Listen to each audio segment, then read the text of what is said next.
Thanks for traveling this weekend and for your support in the fundraising process. Thank you all for everything you've done.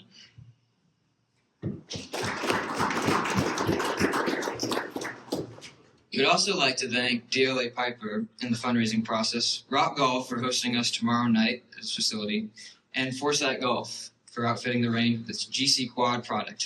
Thank you all for supporting us.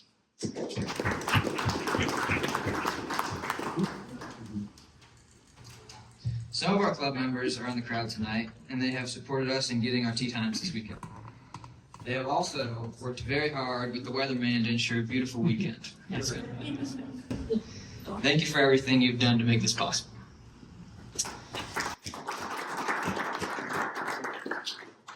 Logan Shortall is here from the AJGA, and the AJGA does so much for all of us by providing a platform to pursue collegiate opportunities and beyond. This weekend is about giving back and supporting the AJGA. Thank you.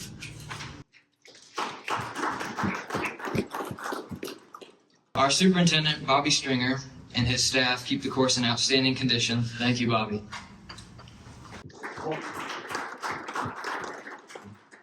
I want to thank our entire golf staff, led by C.W. Canfield, our director of golf, whom I'll invite up to say a few words. Mr. Canfield, on behalf of the Texas Cup, the AJGA, and all the players here this weekend, we'd like to thank you, the golf staff, and the ACC membership for allowing us to play this weekend. All right, C.W.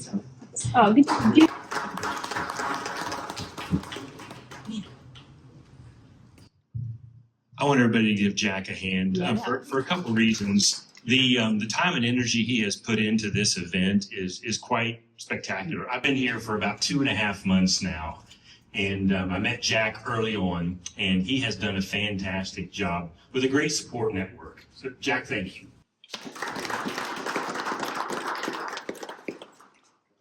I won't take up too much of your time. We've got Sadie Englemann speaking here in a little while, and I think you're going to really enjoy what she has to say. I just want to give you a quick history lesson on Austin Country Club. The club boasts 3 Hall of Famers, World Golf Hall of Famers. Now, I could put some of you kids on the spot. Can you name any of our Hall of Famers here? Sadie, you're exempt from this. All right? Anybody? Okay. Tom Kite. So Tom Kite won the 1992 U.S. Open well before any of you were born.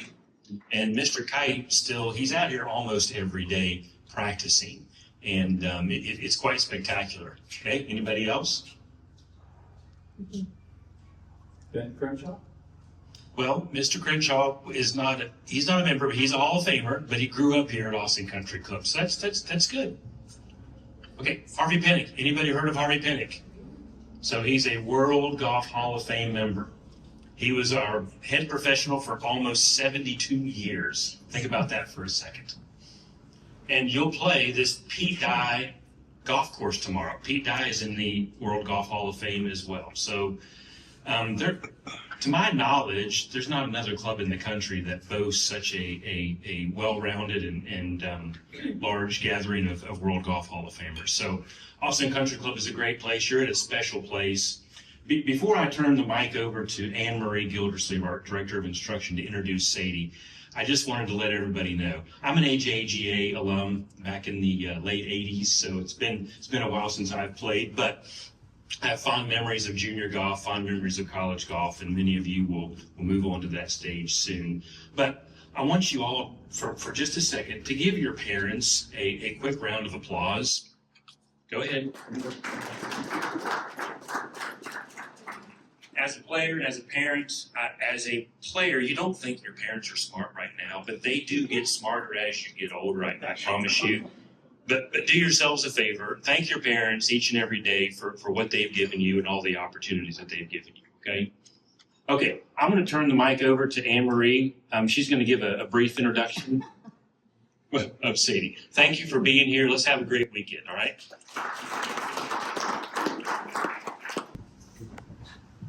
I was laughing earlier because CW pulled me aside and said, brief, Anne Marie, make sure you're brief. So for somebody that might know me, I could probably get up here and for sure talk about Sadie for a very long time. So, when I was asked to do this, CW pulled me in his office and said, hey, do you mind introducing Sadie? And Jack asked me and the Tellerico family, and I was excited. I said, oh, I'm ready. I would love to do this. The first things I want to say about Sadie is I was actually the first person to give her her first lesson. She was 5 years old. So does that mean I get credit for all your wins? No. But it's so great to know you, Sadie, since you're 5 years old, and what you mean to this club, and not only the current staff, but the past staff. You are so beloved here. Yes, you've become a great golfer. You work hard at it. Everyone in this room knows the hard work it takes to get to the level that you're trying to get to, or even continue on that path. But I'd like to spend some time more on the personal side of Sadie. She's so diligent in the moment when she's practicing, but when she comes out of that practice, she comes out with a smile like she is now. She's engaging. She cares about other people. And I would categorize Sadie as a player's player. And if some of you don't know what that means, it's something really to strive for. It means you can be a great player, but you need to be a friend to all the other players. And Sadie really is a great example of that. She's really great at really knowing all different generations. You could see her on the porch with Tom Kite after getting done playing with him and visiting with all those guys. Or she could be, visiting with the Noonan's little girl who is just beginning the game and excited about playing. So it doesn't matter who's in front of Sadie, it doesn't matter how old they are, or even if they play golf or don't play golf. Your interaction with others and care for others is incredible, and that means a lot. So, I know we want to get Sadie up here, and we want to make that brief. And again, I can't stress enough how important it is to love this game, play this game, but also to respect the people around you. And Sadie, again, thank you for everything you've done for Austin Country Club. You are one of our few juniors who won every age group at our junior club championship.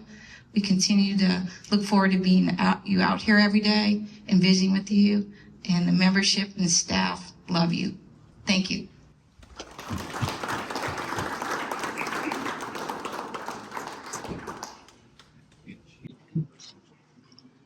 Hi guys, thank you Anne Marie and CW for y'all's praise. I feel like it's somewhat undeserved, but I really appreciate it. Thank you all so much for having me. I promise I will try to keep this short and sweet. I know just how grueling listening to talks can be, whether it's Rolex banquets, high school team meetings, or even chats with your parents. No offense to all the parents in the room. I did not try to aim and inspire you guys or tell you what it takes to play at the highest level. You already know that. That's why you are all here. Instead, I want to share some knowledge that I wish I would have known when I was at your age, aspiring to play golf at whatever level that might be. But this was only a few years ago, so I hope that you can still relate to some of the experiences I do talk about. A few fun facts about me to give you a better understanding of my golf journey include I started playing golf when I was 3, thanks to my dad. I played my first tournament at 6, and at some point between these ages is when I found my unwavering love for the game of golf and a goal to play professionally. I found early success throughout high school and middle school and began the recruiting process in 8th grade. I was beyond tempted to take the first scholarship I was offered so I could tell people I was committed and seemingly take the pressure off of myself. Looking back now, I know just how blind I was by what people thought of me, and I would have missed the best opportunity of my life if I had decided to settle with that school. I was lucky enough to have wise people around me telling me to be patient. For those of you aspiring to play college golf, if I can tell you anything, it is to trust the process and good things will come to you. Of course, being dedicated, practicing, and having success is important to playing at the collegiate level. But showing coaches that you're consistent both on and off the course, have strong mental assets to deal with the highs and lows of this crazy sport, and have what it takes to be an amazing teammate is equally, if not more important. My coach at Stanford has created some of the best women's golf teams in history, and of course these teams were filled with talent. However, they were also filled with people who know how to be the best teammate while simultaneously being a stone-cold killer on the course. If I can say anything, it is to build strong relationships with the coaches that you do talk to. They will be able to grow you as a player once you get there. Show them what all you have to offer besides your stellar golf game. Once you have committed and know where you're going, it is quite easy to give up on school and focus on every second on golf. Please, please, please do not do this. My senior year, I was cursing myself for picking a school that held me at such high academic standards. But looking back, this was a blessing. Learning how to balance school and golf is one of the most important things to learn how to do, and it's difficult. But learning it early makes traveling in college a lot easier. College golf is no walk in the park. Do not let the luxuries fool you, but it is the most rewarding 4 years of your life. You'll be tired most days, you will hate your coach at some point, and you will be pissed off because you miss a lineup or two.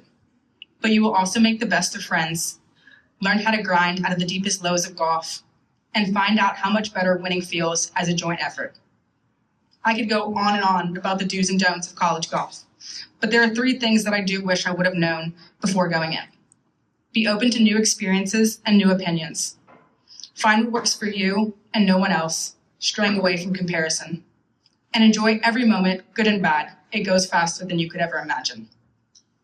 For those of you who choose not to play college golf, there are times when I envy you. You have learned to play a damn near impossible sport, which is going to help you make friends and network in business without the stresses and anxieties that come with college golf. You are on another road of life that is exciting and new, and I think the values and experiences that you have learned through golf will only help you as you navigate the future. I personally excited for each and every one of you as you embark on whatever path you decide to take. Growing up is scary, but it's also really fun. As I wrap up, I want to leave you with the most important thing that I did learn at Stanford, and I wish more than anything I had understood it when I was in your shoes. Golf is what you do, not who you are. I struggled for years because my entire identity depended on how I played on the golf course. I thought that if I did not succeed, I would be a failure. Professional golf was my plan A, B, and C. Once I learned how to keep my golf and life separate, I not only started playing better, but I also became a better friend, daughter, and teammate. Once I learned how to be nice to myself, I learned how to be happy. It helped me see that though I do want to play professionally for as long as I can, I'm excited to use my degree, start a family, and give back to the game of golf in any way possible. I hope you guys have the best time with your friends this weekend, and good luck to you all on your future endeavors. Thank you for letting me share my experience, and if anyone does have any questions, I would be more than happy to answer them. Thank you all so much.